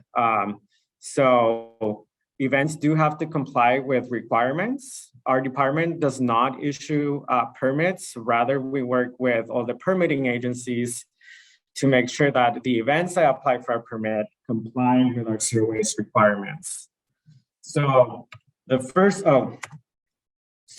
before I jumped on, is that we have a zero waste checklist. So this is your biggest resource for events, other than working with me directly. So here you can have information about how to submit event applications, how to order appropriate trash and recycling service, as well as other resources that I'll be talking in this presentation. So I'll put the link in the chat after the presentation. So you're all probably familiar with our 3-bin system. So just like businesses and residents are required to sort their waste, events must also have a 3-bin system in place. So if your event is not going to have any sort of food, or people are not expecting to be eating, then you don't need to have the service. But most events have some sort of, vendors. So especially if you're going to have any food, it's really important that you have the three bins in place.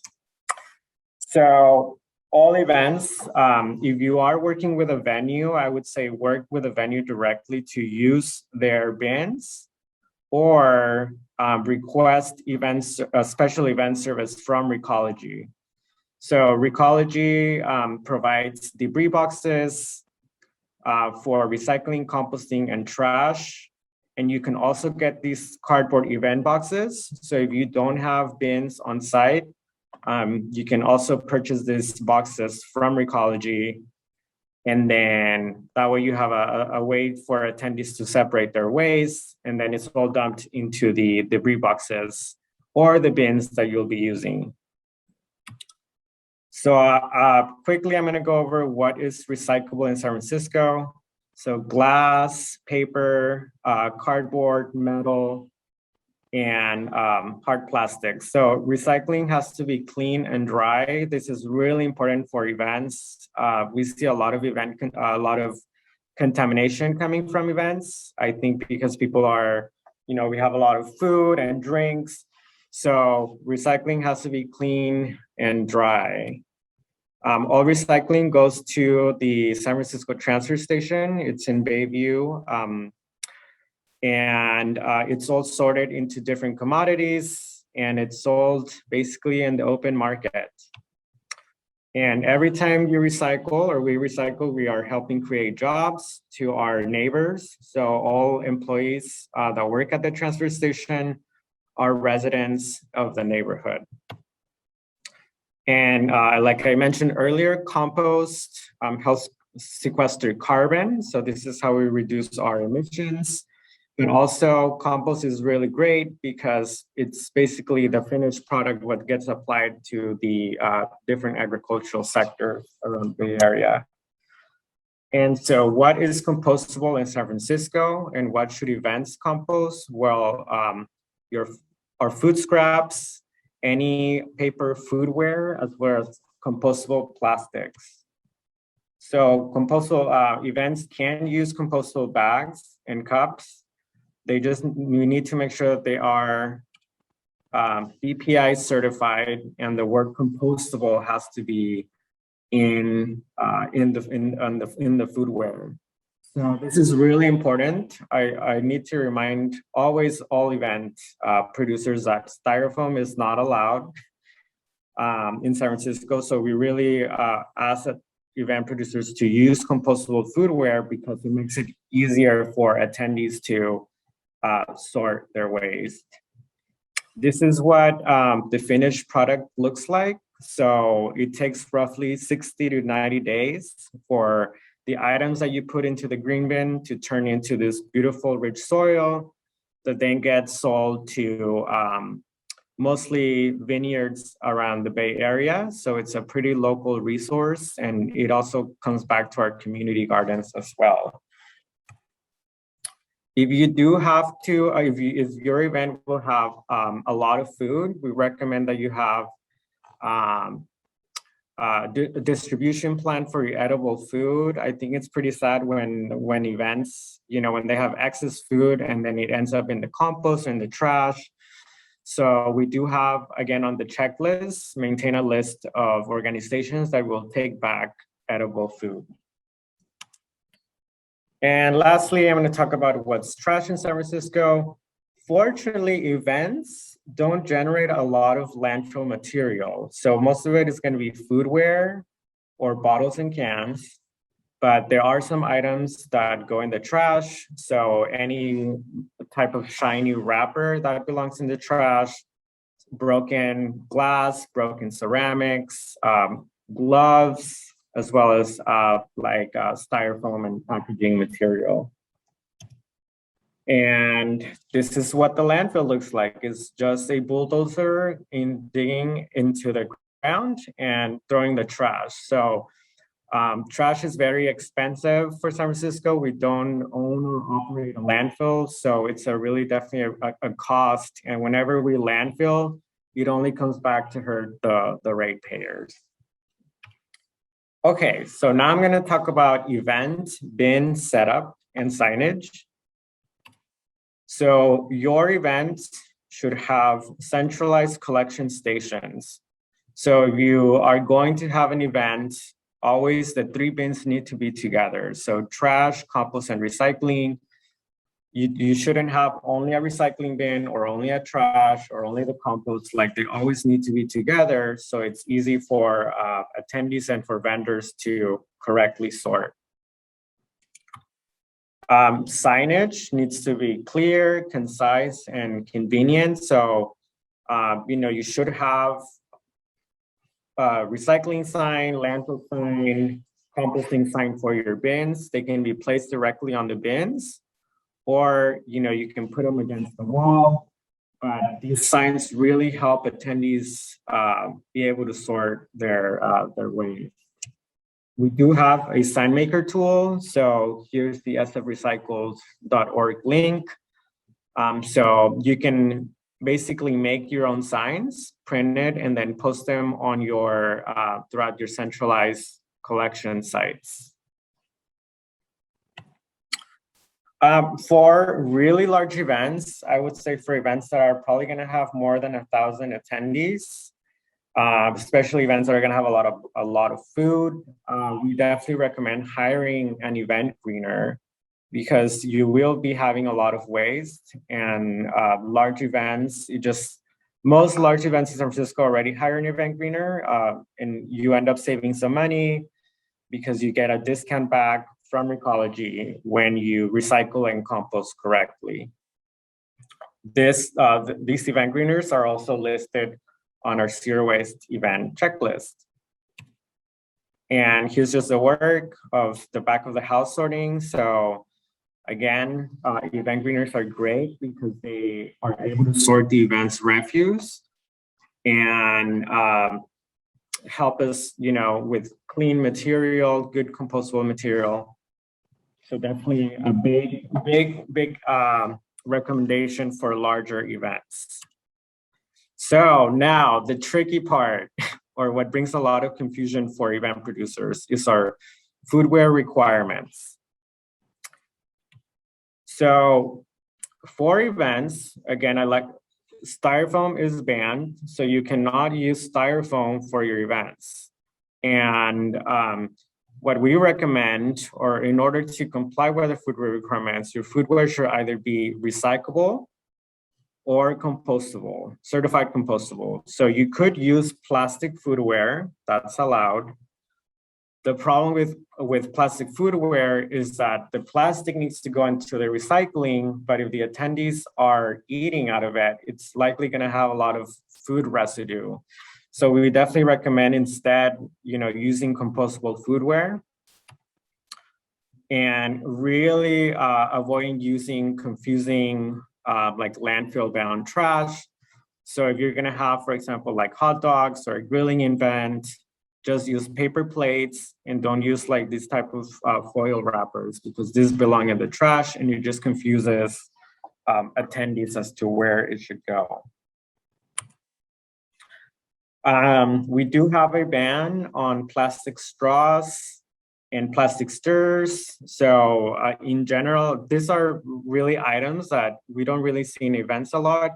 But you know, if you're gonna be having drinks, just have the cup, don't give straws, don't give lids, don't give plastic. It's you'll save money and you'll save a lot in contamination as well. Okay. So reusable and plastic straws are allowed. So paper straws, you can definitely use that. But again, you know, why even use a straw? If you do, I do say that you should have a batch of plastic straws in case there's someone with a health condition that might need one. So under that circumstance, plastic straws are allowed. And all these food and beverage accessories, so your utensils, your condiment packets, napkins, lids, all of these should be upon request only. So it's really important that your food vendors are not distributing all these things, and rather the attendee asks for it or it's in a self-serve like station.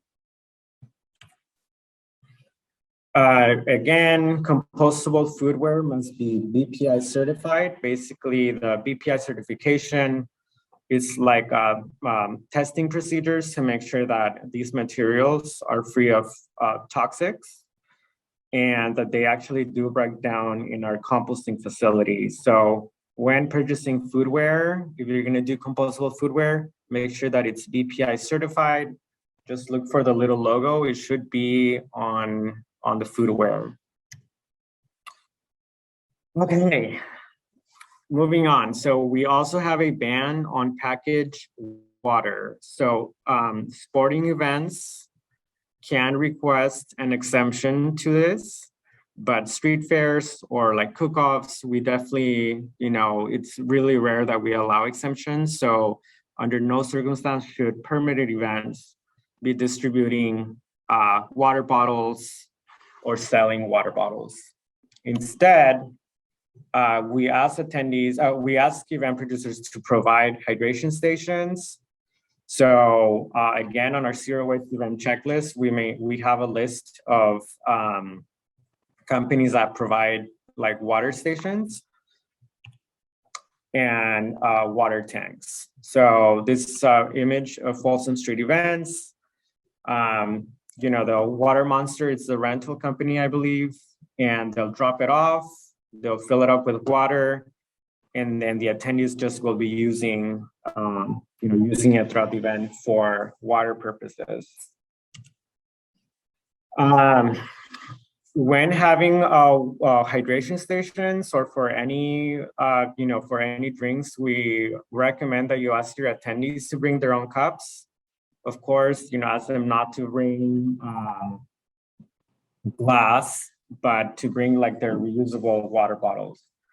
So it definitely saves, you know, some of your costs on having to buy disposable cups.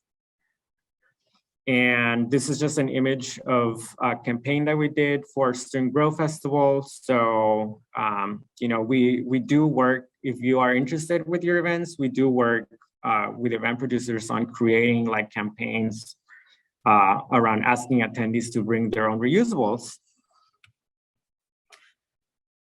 And last, we do have a 10% reusable cup requirement. So basically that means that 10% of your attendees should be having a reusable cup in their hand. So you have an event for 1,000 people, 100 of the attendees should have a reusable cup. We prefer it to be everyone to be having a reusable cup, but we understand that, you know, sometimes it's cost prohibited or your vendors might not want to pour drinks into other people's cups. But the ways to comply with this requirement, so we do have, there are a ton of cup rental companies that provide reusable foodware. So again, this is in our zero waste event checklist. You can also sell promo cups. So a lot of events do this. So you'll basically, order, I don't know, 500 reusable cups and then sell them to the attendees. The attendees use them. So you're generating income by selling the cup.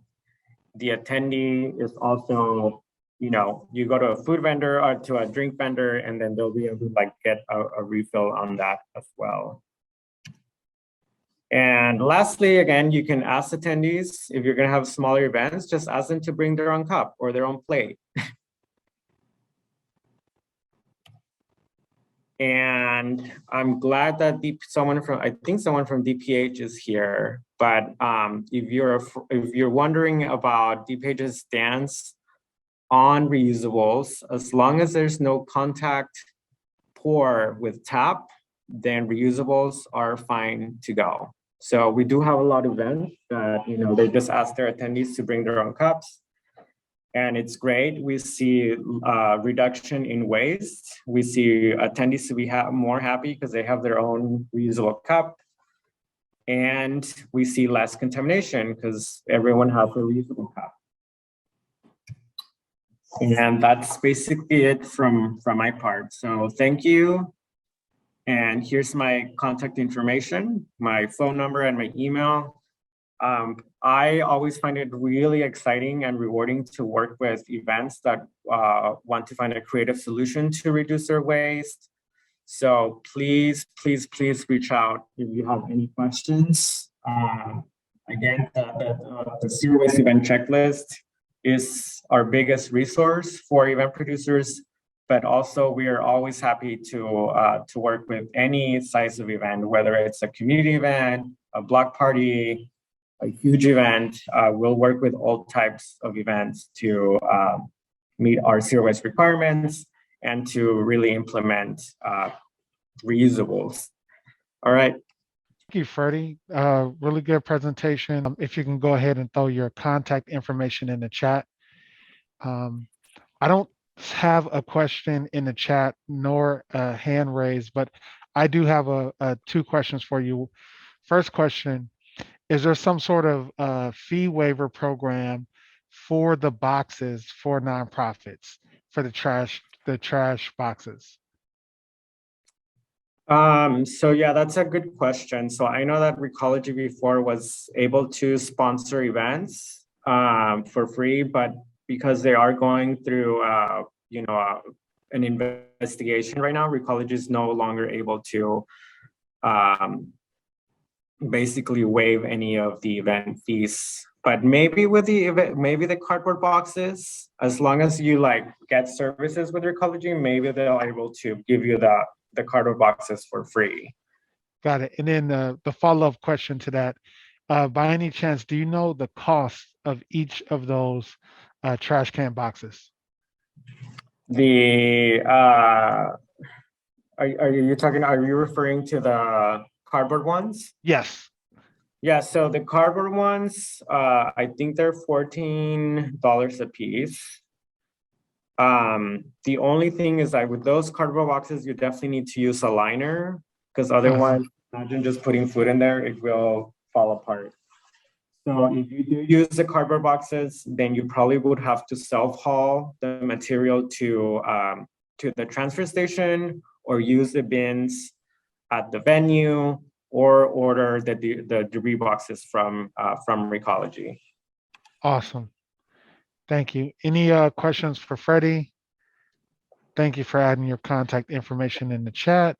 Seeing no questions in the chat, nor hands raised. Thank you, Freddie, so much. I appreciate you. Thank you. Moving to our next presenter, Livable Cities.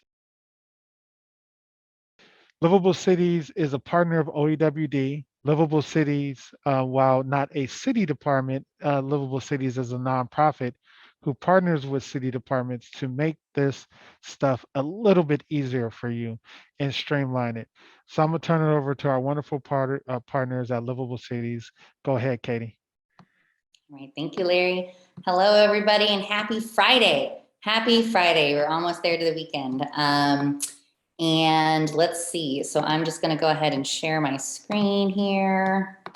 get up and running. Present, and is everybody able to see the screen? Yep, clear. All right. We're going to be talking about event production capacity building services that we're able to help you with this year, a little bit with the month and a half that we've got left, but mostly for 2022. I will take the opportunity to highlight what Larry did mention. Livable City is a nonprofit. We're a 501c3 nonprofit based here in San Francisco. So we are not a city department. We do not actually directly issue any permits or manage any of the regulations or compliance. We just happened to work with a lot of permits and therefore have learned how to be, as I said, great partners in getting all of our permits and compliance in order to bring it out to the street. So we're most well known for our Sunday Streets program, which is where we have gained our abilities to run a lot of permits because it is a big program with a lot of permit needs. So this is our mission statement. You can learn more about the organization at livablecity.org, and you'll learn a little bit more about Sunday Streets and how to plug into that later on. All right, so today we're going to be going over capacity building overview. We're going to go over who is able to receive the services, what services they are, when they're going to be available, and how you're going to access them.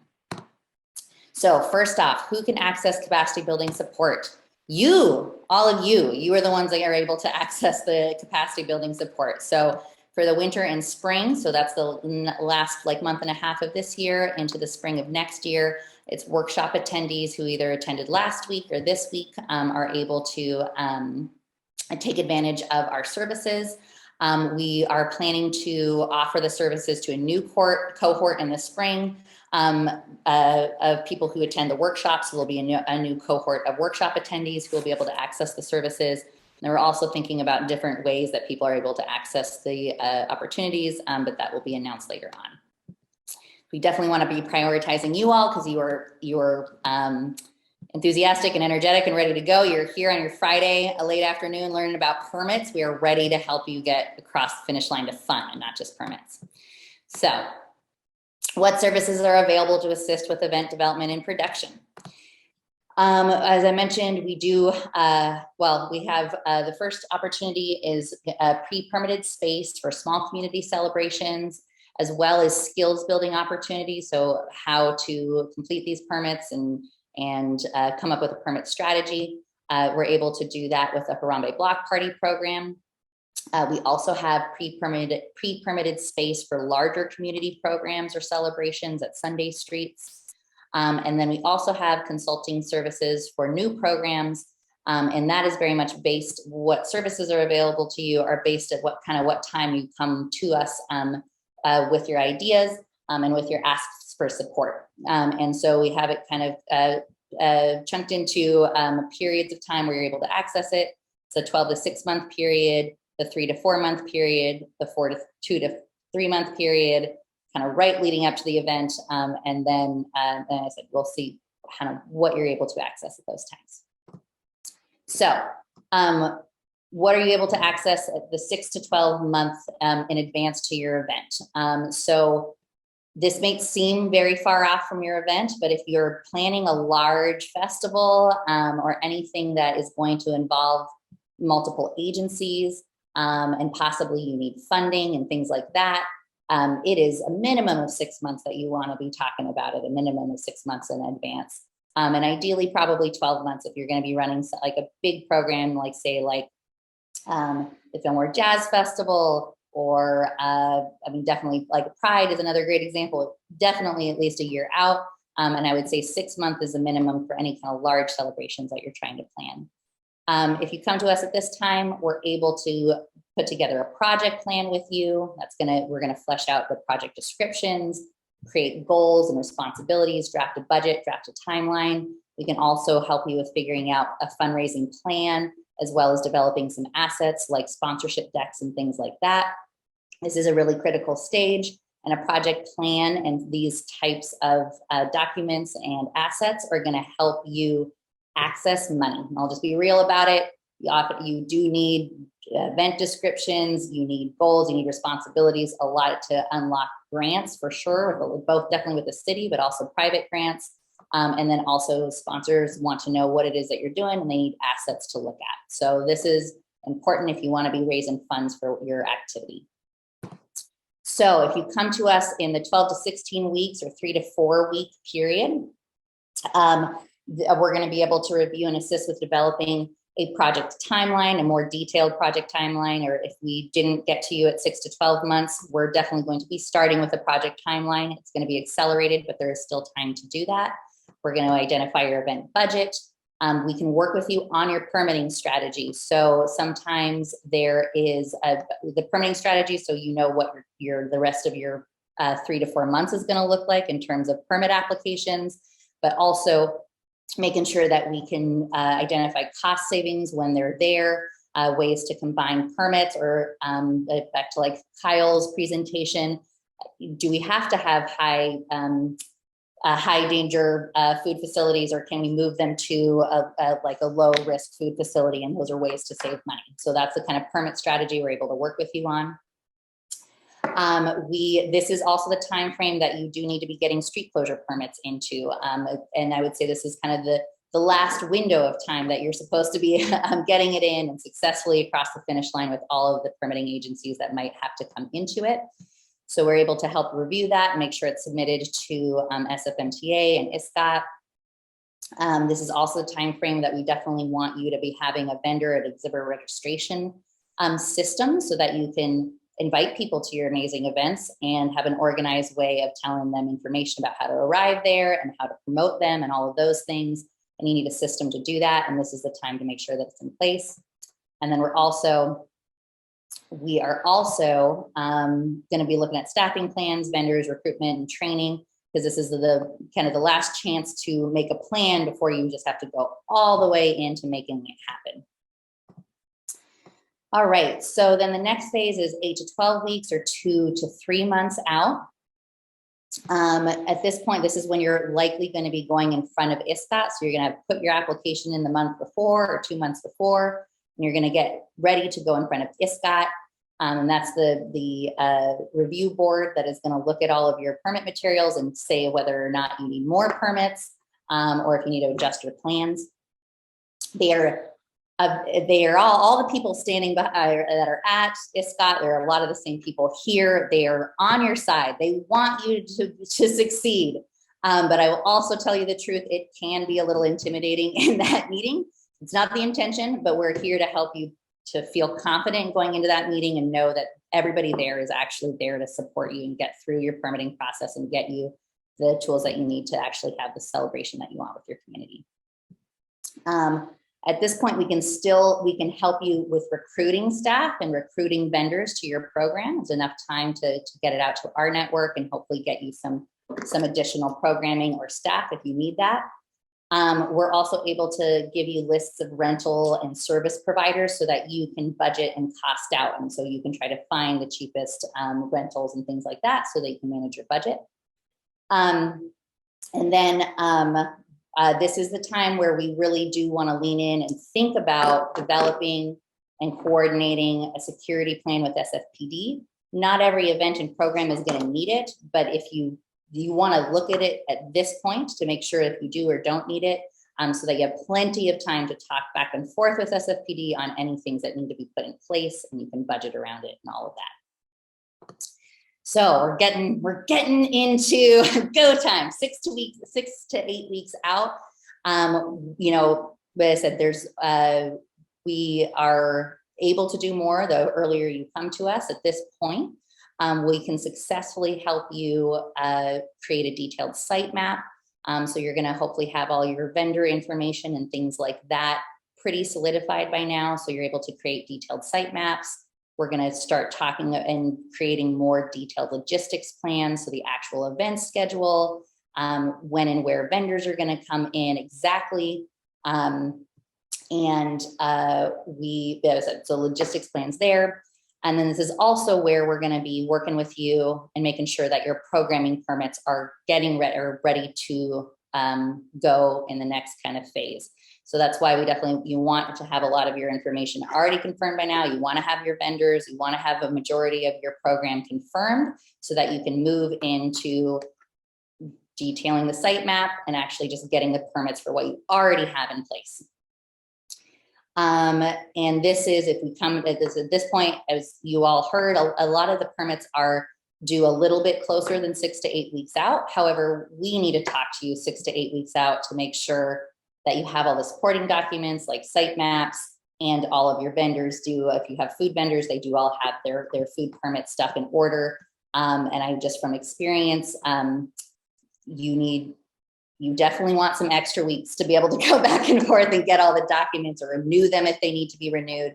And if we're talking about it 6 to 8 weeks ahead of time, we're going to be able to make sure that everything can happen. So then 3 to 6 weeks out, we are able to, at this point, we can send you a list of vendors to rent traffic or festival materials from, like that's tents, tables, and chairs. You're going to have less time and options, and the vendors are not going to be able to offer as good of prices and things like that.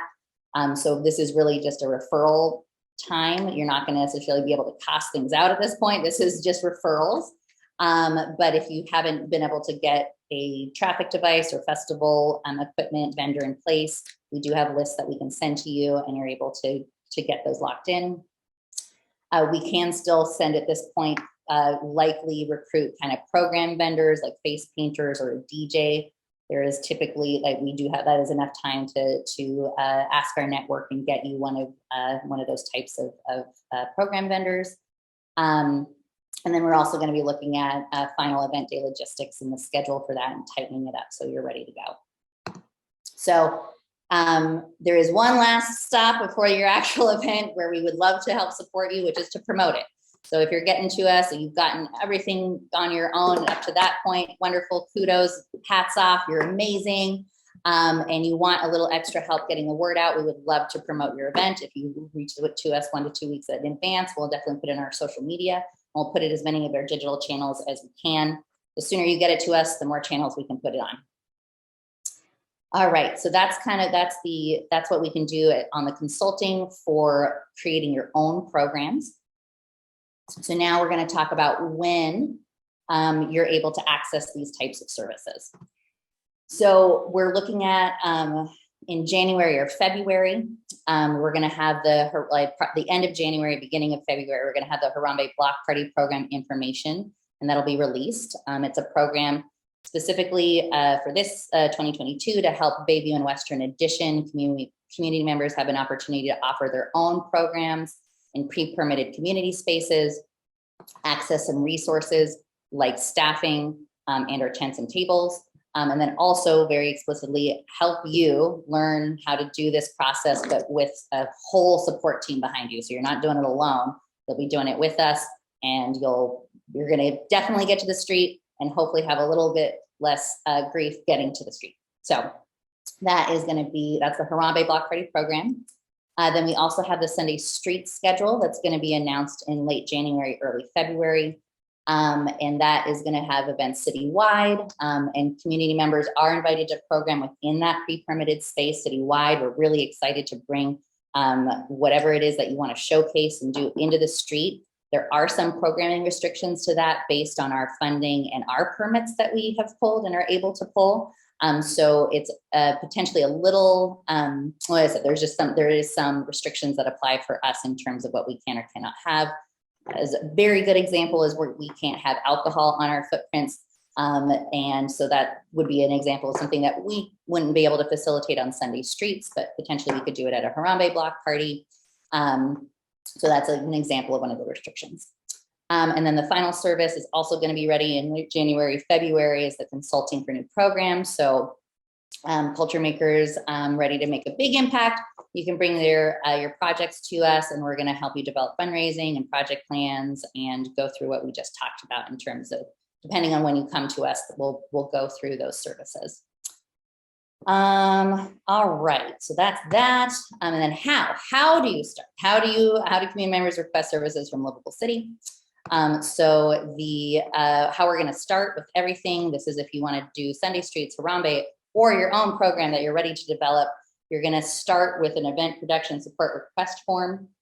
Please do fill it out as soon as possible so that we can start getting a sense of what people need and how to best support you. So please do fill it out and sooner rather than later, which is the theme of the day with all of these presentations, sooner rather than later, so that we can start, like I said, coordinating with you, getting together and making sure that we have a plan. So that is the presentation. I'm going to go ahead and stop screen sharing for now, but I'm happy to pull it up as needed. All right. Thank you, Katie. Can you hear me okay? Yes. Okay. The question was, the brick and mortar is an already established place, but we would be wanting a weekly permit if the facility allows us to space to do it outside, is my question. And if so, how soon can we submit our proposal to do so? And secondly, if it is not at a proposed brick and mortar facility where there's a lot of traffic, can we access like a parking lot or something or a street closure to do the event that we would like to do? Yes. Okay. So for the first question, whether you would need a permit outside of an existing facility that you have a relationship with, if you want to do a weekly program outside, yes, you would need a permit. It's likely a shared spaces permit, but we would want to have a little bit more of a conversation about what you want to do, because there is some limitations to what shared spaces is allowed to do. Okay. And I would say, without knowing exactly what you want to plan, I would say you're going to need at least 6 to 8 weeks to get that permit. I would plan for at least that right now, but it potentially might be a little bit longer depending on what time you want to do it or kind of what elements are part of your program. I'm thinking very specifically music and or food might make it a little longer in terms of getting like approval processes and things like that. There are also for just to highlight brick and mortar sites and the shared spaces program. There are some restrictions on kind of where they can land physically. So not all brick and mortars are able to take advantage of that shared spaces. So just as you know, we do need to look at that site and see if it can work there. Mm-hmm. We can definitely help you secure a street closure permit. We know how and where to do that. There are some streets that are harder and easier to do that with. So that is, something that we would love to advise you on. And like, this one's going to be easy and cheap. This one might be awesome, but it will be a little bit more expensive and a little more difficult. And then the last question was parking lots. That I'm going to shoot that question back over to Larry, because that is also outside of my wheelhouse. I know how to do the street. And I don't know, Larry, is there a way to access parking garage or parking lots in city property like that? Yeah, I think that's a particular request depending on the department, but generally we go through the real estate first, and then we also see what city department has like quote unquote responsibility for the space. Sometimes it's MTA, sometimes it's DPW. And so once we figure that out, then we can make the formal request to use the space. Sometimes it's SFPUC. They have a lot of property in San Francisco too. So just figuring out which city department is responsible for the space, and then we can start the request that way. How soon do you take the proposals for new programs? Well, if you have a program in mind, yes, submit the proposal. We want to know, we want to see it so that we can, so as soon as possible, get it in there. Our services in terms of the resources from OEWD grants is not necessary. Those are going to be turning on in January, February. However, we want to start looking at those proposals, so we're ready to hit the ground running. So my email is in the chat. Can you send me some information where to submit the proposal to, please? Well, we're going to be sending out more information, Ms. Teresa, and so you'll get more information on Livable City and all the other organizations, as well as access to the recordings very soon, okay? Thank you so much. One more question, and I want to be very mindful of our time. We are at 5 o'clock. The final question in the chat is the cost for Livable City services. And if you can just briefly go over what we're able to gift our participants. And again, you'll receive more information about all of the available assistance for you, as well as the recordings very, very soon. Okay. So our services are free. Well, I should say that OEWD is sponsoring the services for you. It is a lot of hours of work, and we do have some talented permit expediters here to help you with that. But that is all taken care of by the OEWD grant, so that is free to you. This does not have a cost. This is not part of your budget. So I am going to turn it over to Sherry to close us out as we are over time. Thank you all so very much. Again, we are logging all of the questions. We have all of the contact information that you registered with. We will be in contact with more information. And again, you'll have access to the recordings. We're going to edit them down. I want to thank Larry. I want to thank every city, county presenter today. Thank you so very much. Thank you for joining me for 2 weeks straight. Giving me time on a Friday, invaluable. And then Katie, my new cohort, my new friend, all of that. We're going to be working together to make sure that we help you all through all of the events that you want to plan for. We want you to serve our community well. Lydia. So again, thank you. Jamil, thank you for always being a great team member. Dillon, Kyle, oh my goodness, Kyle, we met on site, but it was amazing having you present today. I look forward to working with you more.